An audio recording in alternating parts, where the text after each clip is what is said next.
Orient bell tiles studio से आप देख रहे हैं एबीपी न्यूज। नमस्कार, एबीपी न्यूज पर हाजिर हूं मैं रुमाना इसाल खान।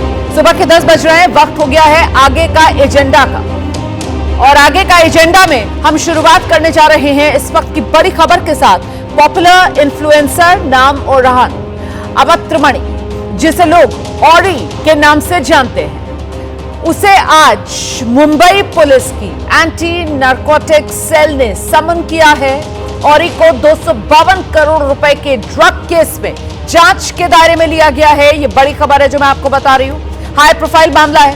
हाई प्रोफाइल मामले में गिरफ्तार अंतर्राष्ट्रीय ड्रग्स तस्कर नाम सलीम शेख।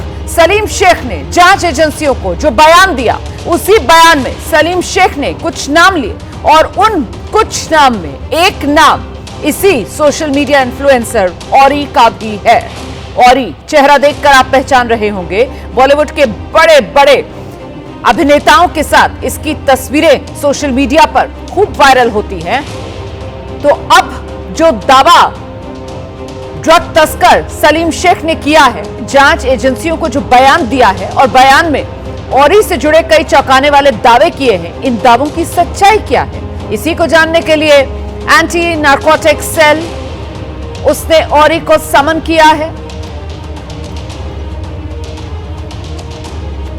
दरअसल ड्रग तस्कर सलीम शेख ने सिर्फ औरी और सिद्धांत कपूर के ही नाम नहीं लिए हैं, बल्कि दावा बड़ा किया है ड्रग पार्टीज में श्रद्धा कपूर, नोरा फतेही, पूर्व विधायक जिशान सिद्दीकी, दाऊद इब्राहिम का भांजा और हसीना पारकर का बेटा अली शाह पारकर, रैपर लोका, डायरेक्टर जोड़ी अब्बास मस्तान शामिल होते थे। हालांकि पुलिस ने साफ किया है कि ये सिर्फ आरोपी के दावे हैं। अब इन दावों में कितना दम है, सत्यता की जांच के बाद ही तय हो पाएगा कि आखिरकार ये जो ड्रग तस्कर ने अपने बयान में बड़े बड़े लोगों के नाम लिए हैं, इसके पीछे की सच्चाई क्या है। तो पूछताछ के लिए इन लोगों को बुलाया जा रहा है। सीधे आपको लेकर चलेंगे, हमारे साथ हमारे सहयोगी गणेश ठाकुर इस वक्त मौजूद हैं और जरा गणेश से ही जानते हैं। गणेश, बताइए जरा विस्तार से, जिस तरीके से ड्रग तस्कर सलीम शेख और उसने अपने बयान में एक सांस में इतने सारे नाम गिना दिए हैं, बड़ी चुनौती है इसके बयान की सत्यता की पुष्टि करना जांच एजेंसी के सामने। गणेश जी बिल्कुल, एक आरोपी के बयान के आधार पे मुंबई पुलिस जांच करे, लेकिन ये आरोपी कोई छोटा मोटा आरोपी नहीं, ये मुंबई का हम कह सकते हैं सबसे बड़ा ड्रग तस्कर है और इसके कनेक्शन बड़े बड़े लोगों तक है और तभी ये बड़ी बड़ी पार्टियां अरेंज करने का दावा कर रहे हैं। तो उसकी जांच के दायरे में तमाम लोग आए। आज को बुलाया गया है और ये पिछले समन का उन्होंने जवाब दिया था कि और समय चाहिए, लेकिन आज और 1 बजे पेश होंगे। और इसके बारे में तो बहुत बड़ा आरोप और खुलासा हम कह सकते हैं सलीम ने किया है, जिसकी जांच फिलहाल कर रही है। उसका दावा है, आरोपी का दावा है, इसलिए जांच कर रही है पुलिस। औरी के बारे में सलीम कहता है कि औरी सिर्फ ड्रग्स का सेवन नहीं करता, तो वो ड्रग्स सप्लाई भी करता है और ड्रग्स की तस्करी भी करता है। मनी ट्रेल के बारे में उसने कई सारी अहम जानकारियां दी हैं, लेकिन फिर वही बात आती है कि आरोपी ने ये बयान दिया और आरोपी के बयान के आधार पे मुंबई पुलिस जांच कर रही है। इसलिए दावा हम कह रहे हैं औरी के खिलाफ कोई आरोप साबित नहीं हुए, लेकिन गंभीर आरोप है, इससे सेवन नहीं। और ऐसे में औरी को पहले जब पूछताछ के लिए बुलाया गया था तो समय औरी की तरफ से मांगा गया था, अब दोबारा औरी को पूछताछ के लिए बुलाया गया है। क्या जानकारी मिल रही है? औरी आज पहुंचे गए सवाल जवाब के लिए?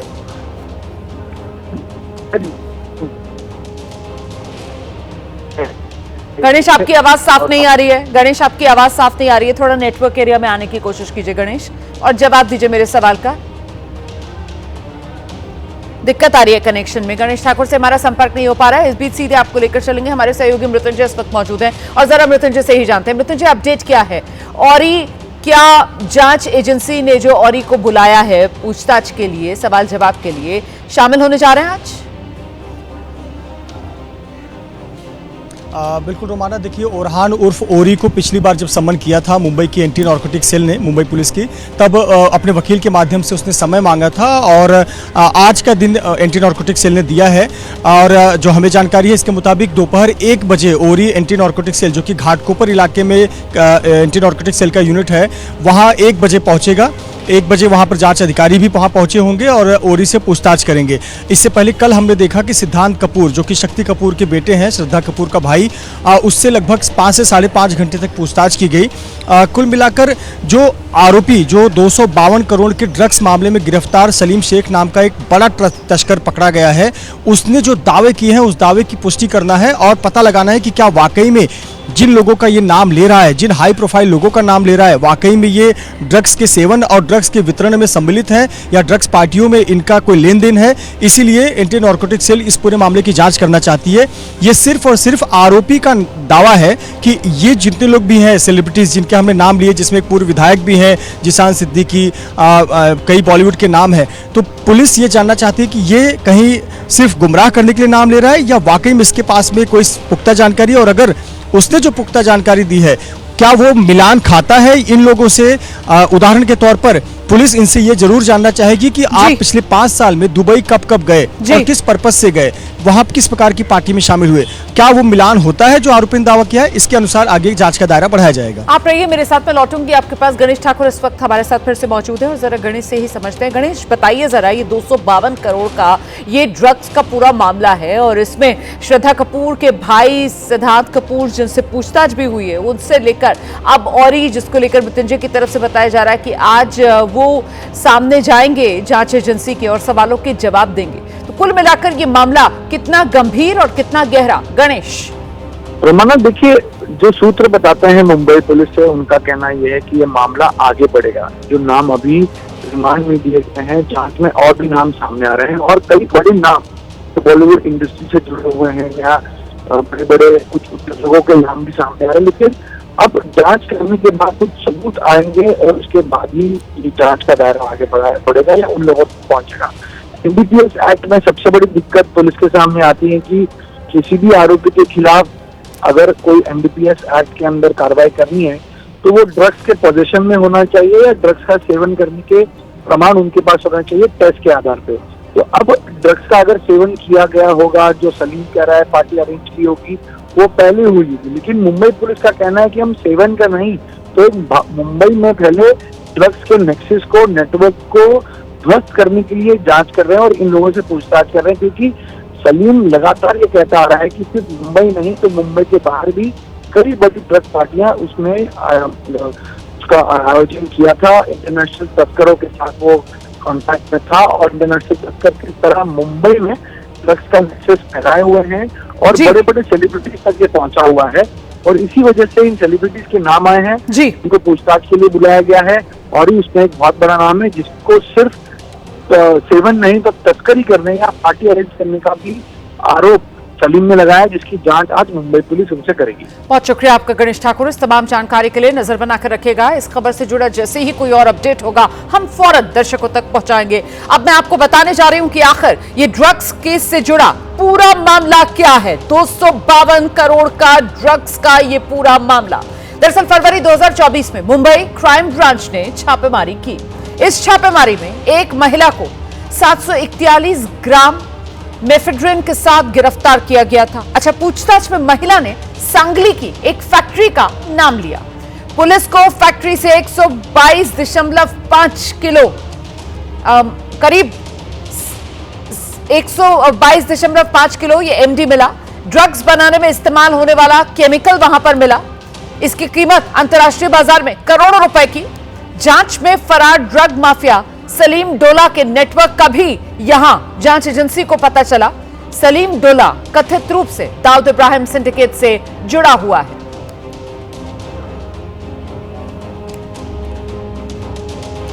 तो मृत्युंजय हमारे साथ लगातार बने हुए हैं और जरा मृत्युंजय से ही जान लेते हैं। मृत्युंजय, मतलब मामला सिर्फ और सिर्फ ड्रग रैकेट से जुड़ा हुआ नहीं है, बल्कि सीधे सीधे इस ड्रग रैकेट और अंडरवर्ल्ड के जो तार हैं वो भी आपस में गुथे हुए हैं, इसीलिए मामला बेहद संवेदनशील हो जाता है। मृत्युंजय।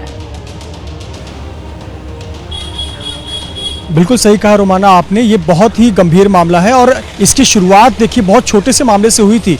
यानी आमतौर पर एंटी नारकोटिक सेल ऐसी बहुत सारी गिरफ्तारियां करती रहती है, लेकिन मुंबई के कुर्ला इलाके में जब पहली बार एक महिला के पास से एक एमडी ड्रग मिला था और वहां से महिला ने बताया कि ये छोटा मोटा पैकेट नहीं है, पूरी की पूरी फैक्ट्री सांगली जिले में है, वहाँ एमडी ड्रग बनता है और वहाँ से बड़े बड़े शहरों में सप्लाई होता है। और इतना ही नहीं, बाहर विदेशों में भी यहाँ का बना हुआ ड्रग्स जाता है।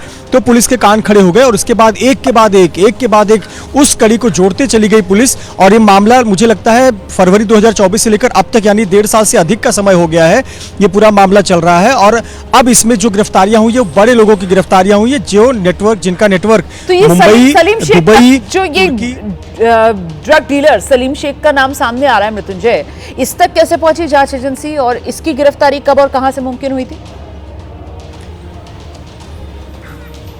देखिए सलीम शेख जो है ये इसके कई सारे वीडियोस दुबई में आए थे और इसके पहले जो भी छोटे पेडलर्स पकड़े गए थे उन्होंने इसका नाम लिया कि सलीम शेख यहाँ का एक मास्टरमाइंड है और इसके लिंक जो है सलीम डोला से मिलते हैं। सलीम डोला ही है जो कहा जाता है कि दाऊद के ड्रग नेक्सस को भारत में या मुंबई में संभालता है। सलीम डोला अब दुबई में नहीं रहता है, उसने अपनी जगह बदल ली है। प्रत्यर्पण के दर से वो अब तुर्की में शिफ्ट हो गया है और तुर्की से वो भारत न लाया जाए इसलिए वो तुर्की में रहकर ऑपरेट करता है। उसी का ये गिरद है सलीम शेख नाम का और इसे पुलिस ने दुबई से प्रभाव डालकर उसे यहाँ पर लाया और यहाँ पर उसे गिरफ्तार किया। और इसके कई सारे सबूत मिले हुए हैं, बहुत सारे जो पेडलर्स हैं उनके लिंक मिले हुए हैं, पैसे के लेन देन के ट्रेल भी मिले हुए हैं। और इसीलिए सलीम शेख के दिए हुए बयान को बहुत आसानी से पुलिस नहीं ले रही, बहुत गंभीरता से ले रही है और इसलिए इसने जो भी नाम लिए हैं उन पूरे मामले की जाँच की जाएगी। इसने जो तमाम सेलिब्रिटीज़ के नाम लिए हैं उनके पूरे लिंक को तलाशा जाएगा। ऐसा नहीं है कि इसने कह दिया है तो वो मान लिया जाएगा, निश्चित तौर पर सबूतों को इकट्ठा करना होगा। वरना हमें याद होगा एक प्रकरण पुराना जो एनसीबी का प्रकरण था, आर्यन खान केस वाला, जिसमें बाद में बुलाया तो बहुत सारे सेलिब्रिटी को गया लेकिन नतीजा कुछ भी नहीं निकला। वजह यही थी कि कोई प्रूफ, कोई कॉन्क्रीट प्रूफ नहीं था। जैसा मेरे सहयोगी ने बताया कि ड्रग्स का सेवन, ड्रग्स अपने पास रखना, इस प्रकार के सबूत अगर मिलते हैं तो ये मामला एनडीपीएस का बनता है। अगर किसी ने नाम लिया, सिर्फ इससे अधिक कुछ और नहीं मिल रहा है तो बहुत मुश्किल होगा कोर्ट में साबित करना और बाद में तमाम लोग बरी हो जाते हैं। इस मामले में भी ऐसा ना हो इसलिए पुलिस बहुत सावधानी से इस पूरे मामले की जांच कर रही है और लिंक ट्रेस कर रही है कि वाकई में बॉलीवुड के सेलिब्रिटीज का इसका संबंध क्या है, वाकई में जानते हैं, पैसे का लेन देन हुआ है, इनके बैंक स्टेटमेंट से पता चलेगा ये पैसे कहाँ इन्होंने डाइवर्ट किए हैं, कितने पैसे डाइवर्ट किए हैं, क्या जो ड्रग्स केस में अब तक लोग पकड़े गए हैं ऐसे लोगों को पैसे तो डाइवर्ट नहीं किए गए। इसीलिए इन्हें गंभीरता से लिया जा रहा है और सलीम शेख बहुत बड़ी कड़ी है Mumbai police anti narcotic cell को जो मिला हुआ है और इसके जरिए ये दायरा और बढ़ेगा और भी जो जिलों में और भी देश के शहरों में ड्रग्स नेक्सस फैला हुआ है उसे तोड़ने में भी कामयाबी मिल सकती है। आप रहिए मेरे साथ मृत्युंजय, मैं लौटूंगी आपके पास। तो कुल मिलाकर ये बड़ा ड्रग्स केस से जुड़ा हुआ पूरा मामला है, इसमें बड़े बड़े नाम सामने आ रहे हैं और वो नाम जो है आरोपी सलीम शेख के बयान के जरिए सामने आए हैं, लेकिन सत्यता की जांच और उसकी पुष्टि अभी होना बाकी है। फिलहाल पूरा मामला कैसे गरमाया हुआ है और कितना संवेदनशील ये पूरा मामला नजर आ रहा है, क्योंकि ड्रग्स, अंडरवर्ल्ड और उसी का गठजोड़। रिपोर्ट देखिए आप।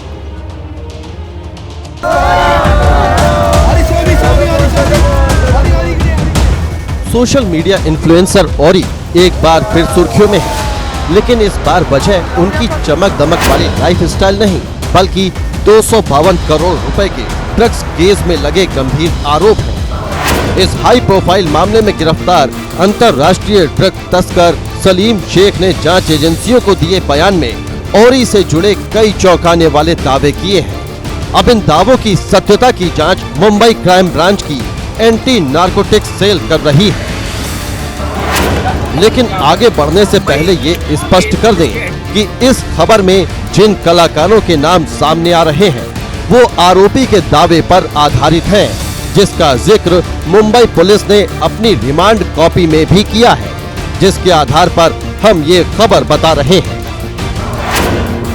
ड्रग्स तस्कर सलीम शेख ने दावा किया है कि औरी केवल सोशल मीडिया पर ग्लैमर फैलाने वाला नाम नहीं है, बल्कि दाऊद इब्राहिम की बहन हसीना पारकर के बेटे आलिशान पारकर का बेहद करीबी है।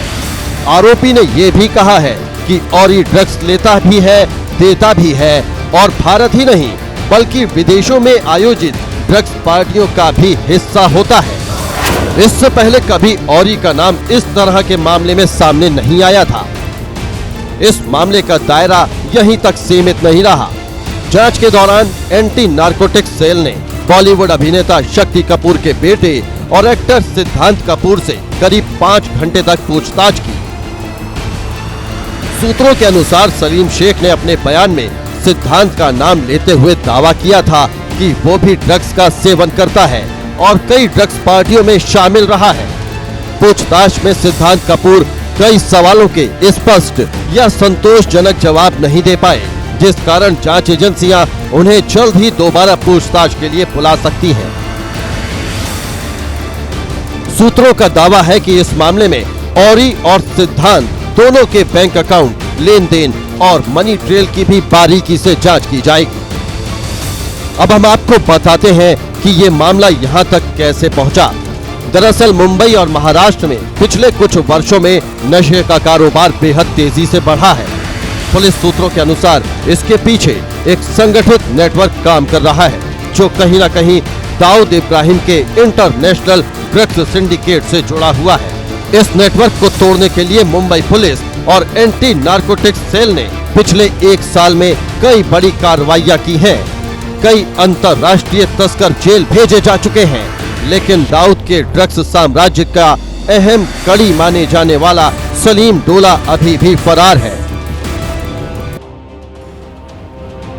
सीधे आपको लेकर चलते हैं। मृत्युंजय हमारे सहयोगी लगातार हमारे साथ बने हुए हैं। मृत्युंजय, मुझे सवाल का जवाब दीजिए आप कि सिद्धांत कपूर अब औरी को बुलाया है, पहली बार वो गए नहीं, आज दूसरी बार बुलाया है उनको, आज वो पहुंचेंगे बताया जा रहा है। इसके अलावा जो कुछ और सेलिब्रिटीज के नाम सामने आ रहे हैं, जिसमें नूरा फतेही हैं, अब्बास मस्तान हैं, जिशान सिद्दीकी हैं, क्या इन्हें भी पूछताछ के लिए बुलाया जा सकता है? इसको लेकर क्या अपडेट? बिल्कुल रोमाना, बिल्कुल सही जानकारी है कि ये जो 2 लोगों को बुलाया गया है, सिद्धांत कपूर, उनसे कल 5 घंटे पूछताछ हुई। आज ओरहान उर्फ ओरी को बुलाया गया है और आने वाले दिनों में जितने भी सेलिब्रिटीज़ का नाम लिया गया है, खास करके सलीम शेख ने जिनका नाम अपने स्टेटमेंट में लिया है, उन सभी को बारी बारी से एंटी नारकोटिक्स सेल बयान दर्ज करने के लिए बुलाएगा और दरअसल कुछ चीज़ें वेरीफाई की जाएंगी। उदाहरण के तौर पर समझाना चाहूँगा कि जैसे कि अगर सलीम शेख ने दावा किया है कि इस साल फरवरी महीने में दुबई में एक पार्टी हुई थी, 3 दिन की ये पार्टी थी, इस तारीख से लेकर इस तारीख तक पार्टी हुई थी, तो क्या, और उसने दावा किया कि वहाँ पर ये नाम के सेलिब्रिटी वहाँ मौजूद थे, तो उन सेलिब्रिटीज़ का पासपोर्ट क्या वाकई में उस समय वो दुबई में मौजूद थे? क्या वाकई में दोनों के चैट एक दूसरे से मिलते हैं, एक दूसरे से उन्होंने बातचीत की है? क्या जो संबंधित सेलिब्रिटी है, कोई नामी सेलिब्रिटी, उसने पैसे ट्रांसफ़र किए हैं? इन चीज़ों को वेरीफाई करेगी पुलिस और इससे ये कहीं ना कहीं साबित करने का प्रयास होगा कि वाकई में कोई ना कोई कनेक्शन तो है। इसके बाद पुलिस की जिम्मेदारी इतने पे ख़त्म नहीं होती, इसके बाद साबित करना होगा कि वाकई में अगर पार्टी हुई तो उस पार्टी में ड्रग्स का सेवन हुआ और सेवन हुआ तो ड्रग्स पोजीशन में रखा गया। ये चीज़ें भी साबित मुंबई पुलिस को करनी होगी, जो इतनी आसान प्रक्रिया नहीं है। ये बीती हुई घटना है और अगर ड्रग्स का सेवन हो, पोजीशन हो, आज के समय में वो प्रत्यक्ष रूप से कोई सबूत हासिल नहीं हुआ है। इसीलिए पुलिस सिर्फ जो है वो तथ्यों को तलाश रही है कि वाकई में कोई लिंक है। अगर कोई दावा कर रहा है कि मुंबई के या महाराष्ट्र के इस जिले में इस तारीख को इस रिसोर्ट में पार्टी हुई थी, तो क्या उस समय वो सेलिब्रिटी वहां मौजूद था? इस प्रकार से जो सवाल जवाब है वो किए जा रहे हैं। और बिल्कुल आपने सही कहा, सिद्धांत कपूर और ओरी के बाद जितने भी लोग हैं उन सभी को नोटिस भेजा जाएगा, उन सभी को समन किया जाएगा और उनसे भी मुंबई पुलिस की एंटी नारकोटिक्स सेल पूछताछ करेगी, खास करके जिनका नाम सलीम शेख ने लिया है और सलीम शेख ने उससे संबंधित कुछ छोटी मोटी जानकारियां या अपने चैट साझा किए हैं। आप रहिए मेरे साथ मृत्युंजय, मैं लौटूंगी आपके पास। इस बीच इसी खबर से जुड़े कुछ और जानकारियां हैं, एक रिपोर्ट के जरिए हमने आपके लिए तैयार की हैं, देखिए। सूत्र बताते हैं कि सलीम डोला पहले दुबई में था, लेकिन कार्रवाई बढ़ने के बाद उसने अपना ठिकाना बदलकर अब तुर्की में छिपने की कोशिश की है, जहां से उसका प्रत्यर्पण कर पाना भारतीय एजेंसियों के लिए आसान नहीं है। ये भी सामने आया है कि ड्रग्स नेटवर्क की शुरुआती कड़ियों को मुंबई की झोपड़पट्टियों से पकड़ा गया, जिसकी पहली बड़ी शुरुआत फरवरी 2024 में कुर्ला पश्चिम से परवीन गुलाम शेख की गिरफ्तारी से हुई थी। परवीन के पास से 12,20,000 रुपए की एमडी और नकदी बरामद हुई थी। पूछताछ में उसने खुलासा किया कि ये ड्रग्स उसे दुबई स्थित सलीम शेख और उसके साथी सलीम डोला के नेटवर्क के जरिए मीरा रोड के रहने वाले साजिद उर्फ दानिश से मिलती थी। उसके बाद मीरा रोड से साजिद की गिरफ्तारी और उसके घर से 3 करोड़ से अधिक की एमडी मिली। इसी कड़ी से पुलिस सांगली पहुंची, जहां एक बड़े सिंथेटिक ड्रग्स फैक्ट्री का पर्दाफाश हुआ। 25 मार्च 2024 को क्राइम ब्रांच ने सांगली में छापेमारी कर 122.5 किलो मेफेड्रोन बड़ी मात्रा में केमिकल बरामद किया। फैक्ट्री में पकड़े गए आरोपी दुबई से रसायन मंगाकर भारत में एमडी तैयार करने का काम करते थे। सूत्रों का दावा है कि ये फैक्ट्री दाऊद के नेटवर्क की भारत में सबसे बड़ी सप्लाई यूनिट थी। इतना ही नहीं, पुलिस ने मैसूर में भी एक ड्रग्स फैक्ट्री का भंडाफोड़ किया, जहां से न सिर्फ 400 करोड़ की ड्रग्स बरामद हुई, बल्कि इसका सीधा कनेक्शन डी गैंग से निकला।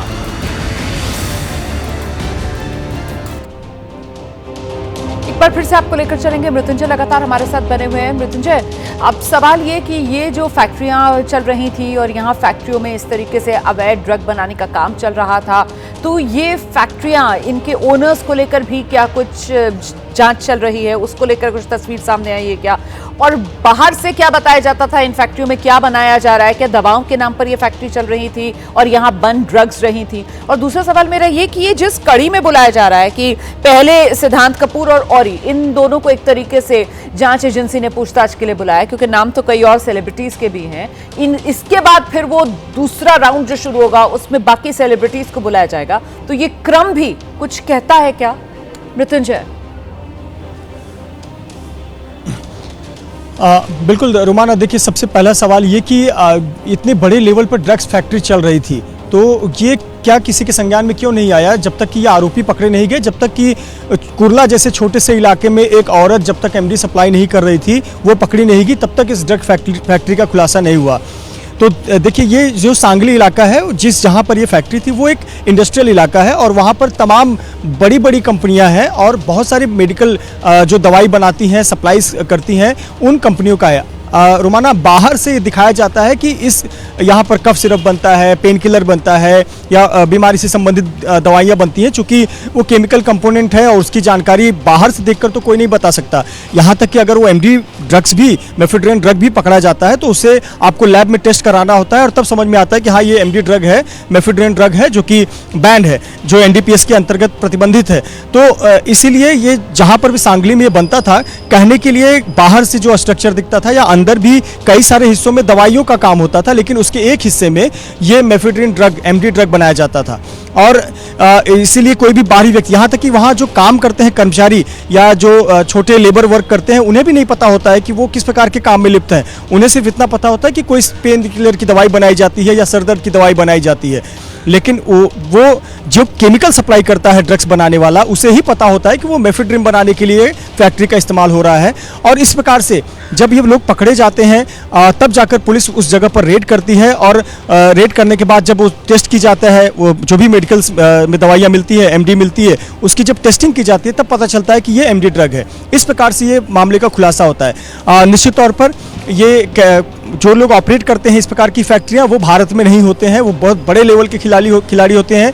यहाँ उनके प्यादे काम करते हैं, जैसे कि मीरा रोड में एक साजिद नाम का व्यक्ति पकड़ा गया, जो अभी हमने अपनी रिपोर्ट में बताया कि परवीन, जो कुर्ला में रहने वाली परवीन थी, उसने साजिद का नाम लिया, जो मीरा रोड में रहता है, उसने उस फैक्ट्री के बारे में बताया। तो साजिद गिरफ्तार हुआ। मेन जो फंडर है, फंड करने वाला है सलीम डोला, वो बाहर है, या अन्य जिसके नाम पर किसी ने लीज पर फैक्ट्री ली होगी, उस व्यक्ति को पता भी नहीं होगा। तो इस प्रकार से कानूनी दावपेच का भी फायदा उठाकर इस प्रकार की ड्रग फैक्ट्रियां चलती हैं।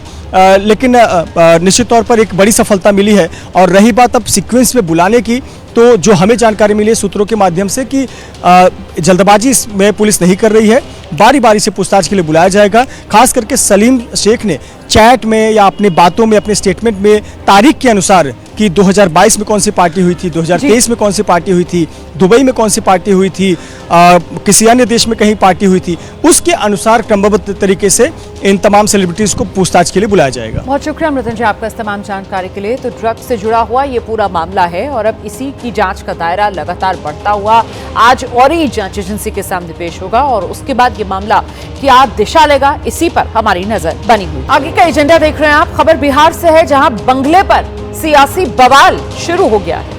बिहार में नीतीश कुमार के नेतृत्व में फिर से बनी है एनडीए सरकार। इस नई एनडीए सरकार ने कामकाज संभालते ही तेजी से प्रशासनिक फैसले लेने शुरू किए और इस कड़ी में पूर्व मुख्यमंत्री राबड़ी देवी को जो सरकारी आवास अब तक आवंटित था वो खाली करने का नोटिस जारी किया गया है। यानी कागज पर राबड़ी देवी का पता अब बदल गया है और उसके साथ ही तेज प्रताप यादव से उनका बंगला खाली करने को कहा गया है।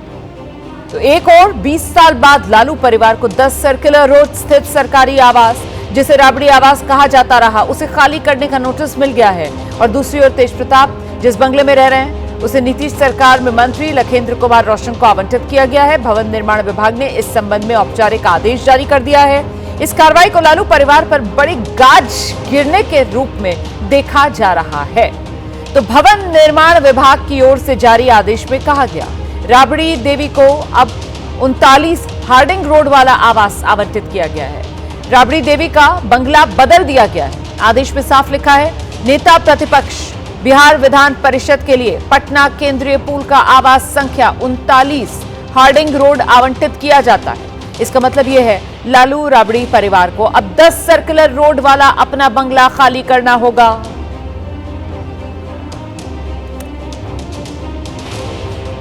तो लालू परिवार पर यह बंगले वाली गाज सिर्फ राबड़ी देवी तक सीमित नहीं है। लालू प्रसाद यादव के बड़े बेटे तेज प्रताप यादव से उनका सरकारी आवास वापस लिया गया है।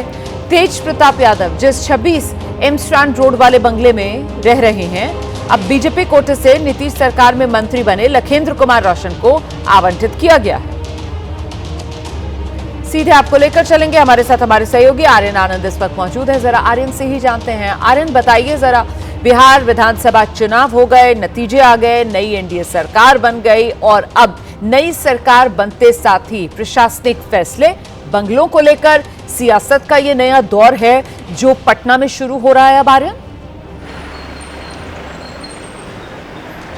देखिए, निश्चित तौर पर कई जो नए मंत्री बने हैं इस बार बिहार में भारतीय जनता पार्टी के कोटे से हों या फिर लोजपा रामविलास के कोटे से, और जो बंगला का लड़ाई है वो कमोबेश इसी को लेकर है कि नए मंत्रियों को जल्द से जल्द एडजस्ट किया जाए।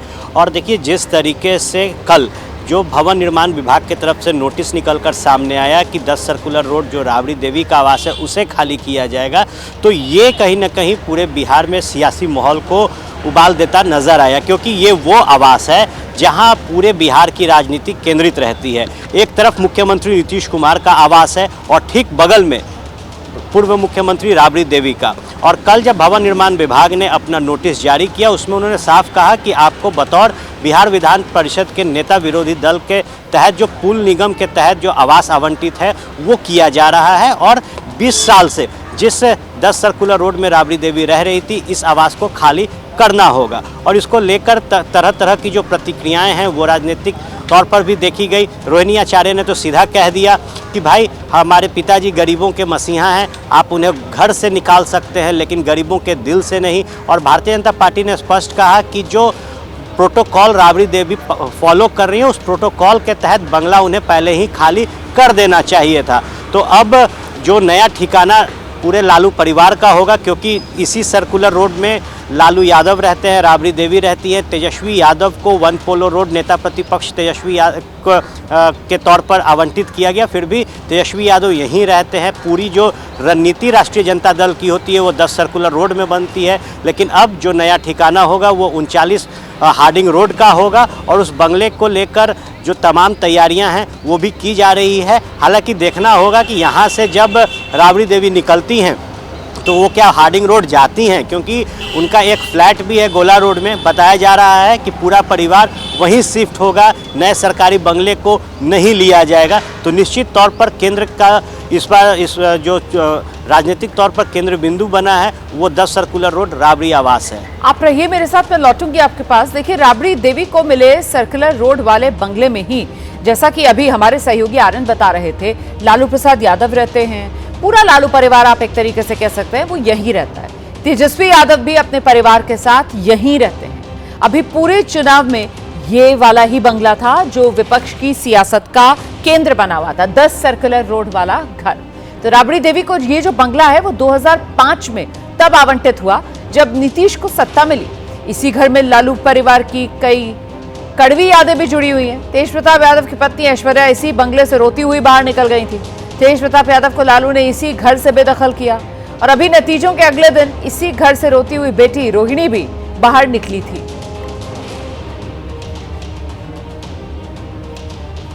तो भले ही परिवार में अनबन हो लालू के, लेकिन जब बात लालू और राबड़ी के आवास वापस लेने की सामने आई तो घर छोड़कर गई नाराज बेटी रोहिणी वो भी परिवार के साथ खड़ी हो गई, नीतीश कुमार पर भड़क गई। लालू राबड़ी से 10 सर्कुलर रोड वाला सरकारी आवास वापस लिए जाने को लेकर रोहिणी आचार्य ने सोशल मीडिया पर एक पोस्ट की और अपनी भड़ास निकाली है।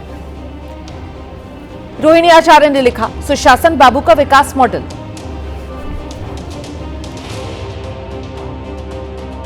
कि मसीहा लालू प्रसाद यादव का अपमान करना इनकी पहली प्राथमिकता है सुशासन मॉडल की।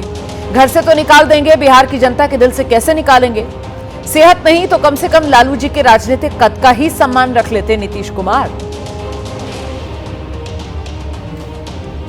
सीधे आपको लेकर चलेंगे, हमारे साथ हमारे सहयोगी आर्यन आनंद इस वक्त मौजूद हैं। आर्यन से जरा जानते हैं, आर्यन ये जो तब्दीली की गई है 2005 से यहाँ पर राबड़ी देवी रह रही थी, उनको ये सरकारी आवास आवंटित था और अब अचानक से 10 सर्कुलर रोड से पता उनका बदलकर 39 हार्डिंग रोड जो सरकारी दस्तावेजों में किया जा रहा है, क्यों?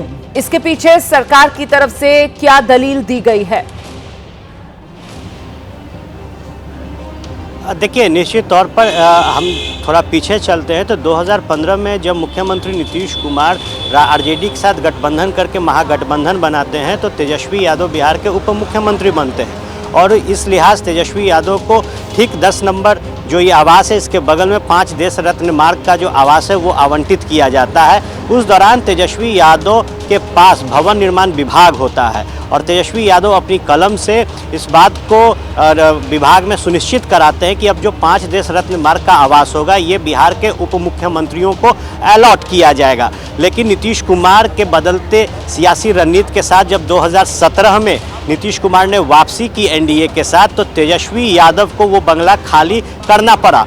लेकिन उस समय जब उप मुख्यमंत्री बने सुशील कुमार मोदी और जब ये बंगला खाली करने के लिए भवन निर्माण विभाग ने नोटिस जारी किया तो तेजस्वी यादव ने कोर्ट का दरवाज़ा खटखटाया और कहा कि इस आवास में मुझे नेता विरोधी दल के नाते रहने दिया जाए। लेकिन पहली बेंच जो सिंगल बेंच थी उसने अपने सुनवाई में तेजस्वी यादव को झटका दे दिया, ये कहकर कि आपके ही कलम से ये जो बंगला है वो उप मुख्यमंत्री के नाम से अलॉट किया गया है। तेजस्वी यादव ने डबल बेंच की सुनवाई के लिए फिर अपील की और 2019 में उन्हें फिर झटका लगा। उस दौरान एक बात और निकल कर सामने आई कि जो सुविधा नीतीश सरकार मुख्यमंत्रियों को पूर्व मुख्यमंत्रियों को दे रही है, जो सुरक्षा पूर्व मुख्यमंत्रियों को मिल रहा है, उसे भी खत्म किया जाए और इस लिहाज अब जो बंगला पूर्व मुख्यमंत्री राबड़ी देवी के नाम से अलॉट था उसे बहुत शुक्रिया आपका आर्यन इस तमाम जानकारी के लिए। हम आगे बढ़े। इस वक्त जब पूछताछ की गई तो अब शुरुआत में ये पुलिस को बरगलाने लगा, लेकिन जब इससे सख्ती से पूछताछ की गई तो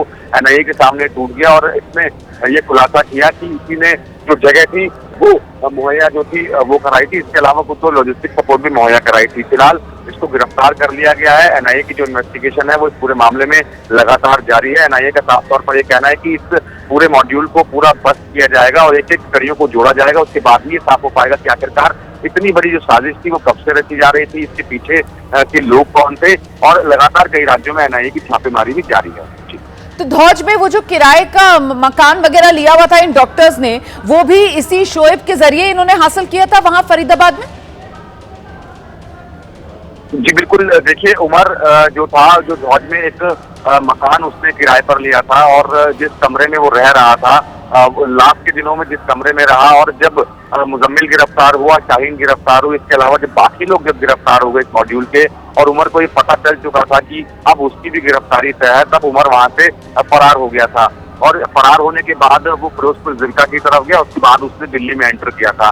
तो दिल्ली में एंटर करने के बाद वो आगे की तरफ बढ़ता चला गया। तब एनआईए की जो टीम थी और जो एजेंसीज थी वो उसकी लोकेशन को लगातार ट्रैक कर रही थी। कई सीसीटीवी फुटेज के अंदर उमर की जो i20 कार थी वो नजर आई थी। उस का जो एक फुटेज की जो ट्रेल थी एनआईए की टीम ने वो बनाई थी। इसके अलावा उसकी जो लोकेशन कहाँ पर वो रुका था वो एक ट्रेल को पूरा बनाया गया था। और जो संदिग्धों के नाम सामने आ रहे थे वो जो फरीदाबाद के काफी लोग रहने वाले थे, उन चाहे वो अल फलाह यूनिवर्सिटी के हो या फिर फरीदाबाद में जहाँ पर ये लोग रह रहे थे वहाँ के लोगों उन सभी से लगातार पूछताछ की जा रही थी। उसी पूछताछ के दौरान इस शोएब का नाम सामने आया और जांच में ये सामने आया कि शोएब ने जो उमर है उसको रुकने के लिए यानी कि उसको पनाह दी थी। इसके अलावा कुछ लॉजिस्टिक सपोर्ट्स भी उसने प्रोवाइड कराई थी। इसी वजह से शोएब को गिरफ्तार किया गया है। और अभी तक जो पूछताछ इससे हुई है, सूत्र क्या बता रहे हैं? इससे क्या कुछ उगला है? क्या इसने कबूला कि ये जानता था इन सब के आतंकवादी मंसूबे थे? इसको लेकर कोई जानकारी सामने आ रही है क्या मनोज? जी देखिए, अभी ही एनआईए ने इसको गिरफ्तार किया है, बहुत इनिशियल स्टेज पर है और जांच एजेंसी एनआईए का साफ तौर पर ये कहना है कि अभी जो प्रॉपर सही तरीके से पूछताछ है वो इससे अभी की जाएगी। क्या ये बाकी लोगों को जानता था या नहीं जानता था? जो बाकी इस पूरे मामले में गिरफ्तार आरोपी हैं, चाहे वो डॉक्टर मुजम्मिल हो, शाहीन हो, आदिल हो, इसके अलावा जो और आरोपी हैं, क्या वो उन्हें जानता था या नहीं जानता था? क्या जिस कमरे को इसने प्रोवाइड कराया था उस कमरे पर कभी डॉक्टर आदिल, मुजम्मिल और शाहीन पहुंचे थे या नहीं पहुंचे थे? तमाम ऐसे सवाल हैं जिनके जवाब अभी एजेंसी को लेने हैं। यही वजह है कि एजेंसी के जो सूत्र हैं उनका साफ तौर पर यह कहना है कि अभी जब इसको अदालत में पेश किया जाएगा, अदालत में पेश करने के बाद इसकी रिमांड की मांग की जाएगी और रिमांड के दौरान जो तमाम सवाल हैं उनके जवाब लेने की कोशिश एजेंसी करेगी। क्योंकि एक बहुत बड़ा मॉड्यूल जो है वो सामने आया है जिसके अंदर जैश ए मोहम्मद का नाम सामने आया है। इनका हैंडलर कौन था वो भी इसको पता करना है, क्योंकि अलग अलग इंस्ट्रक्शन दिए जा रहे थे। तो एनआईए के साफ तौर पर कहना है कि जब रिमांड की मांग की जाएगी तो रिमांड मिलेंगे, उसके बाद चीजें साफ हो जाएंगी। बहुत शुक्रिया मनोज, आपका इस तमाम जानकारी के लिए। नजर बनाकर रखिएगा, एनआईए कोर्ट में आज पेश करेगी। गिरफ्तारी 7वीं है दिल्ली धमाके मामले में जो एनआईए ने की है। नाम इस शख्स का शोएब और डॉक्टर उमर उन नबी, जिसने दिल्ली लाल किले के सामने धमाका किया था, फिदायीन हमला, उसी का ये साथी, उसी का ये मददगार बताया जा रहा है। फरीदाबाद के धौज गांव का ही रहने वाला है, वहीं से गिरफ्तारी हुई।